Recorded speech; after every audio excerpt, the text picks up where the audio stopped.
Welcome to the Asheville Vedic Astrology Podcast. This podcast is a sister project to the Vedic Astrology Podcast, hosted by Fiona Marks, Vedic astrologer and graduate of the Asheville Vedic Astrology Apprenticeship program. The purpose of this podcast is to share the writings, research, and articles submitted by Asheville Vedic Astrology Apprenticeship students during their course of study. The goal is to give back to the greater Vedic astrological community a resource of information and inspiration for those of us who continue to learn and grow through the philosophy and practice of astrology.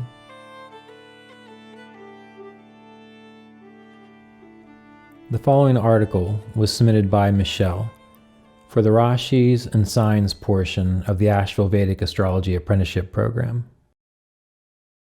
The title of the article is The Zodiac and Carl Jung's Theory of Individuation.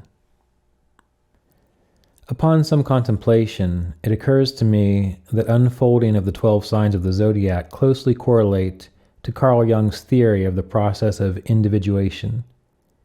Each sign is a significator of the evolution of human consciousness and its yearning towards wholeness. Aries, being the first sign, is the spark of the divine, the birth of individuality and self-awareness.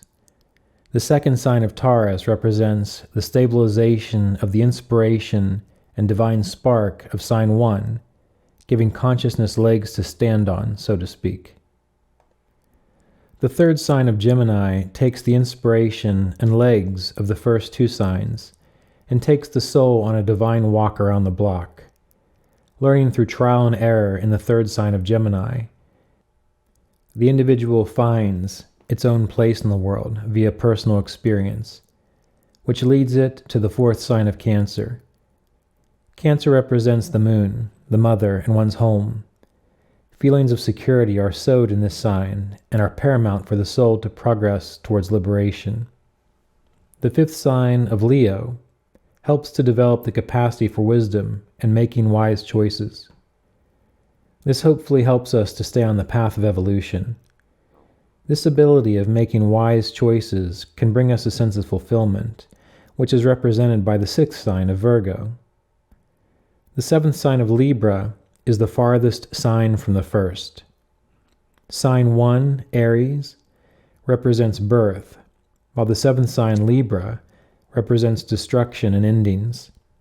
This can be both a sad and/or a liberating experience. By this time in our life cycle, we have no doubt had to deal with the physical loss of a grandparent or even parents. Saturn is exalted in Libra, the significator of limitations. Through accepting and transcending our limitations, we break through our own personal dramas and are able to move into a consciousness where we can have deep relationships with others. This deepened relationship with others is represented by the sign of Scorpio, the eighth sign of the zodiac. This is where we fully realize ourselves through mutual, reciprocal connection with others. This leads us into the ninth sign of Sagittarius. 9 is the number of completion. It is where one's inward realization moves to outward activity. This sign flows naturally into the 10th sign of Capricorn, the sign of collective consciousness. Capricorn is all about self-sacrifice and Saturn's energy. Moving into even higher realms, we move into the 11th sign of Aquarius, where two paths become one, giving for its own sake, bringing with it greater peace and well-being. The 12th and last sign of the zodiac is Pisces, the sign of charity and emancipation, a sign of loss. This is where we finally let go and just be. If you would like to learn more about the Asheville Vedic Astrology Apprenticeship program, please visit www.ashevillevedicastrology.com.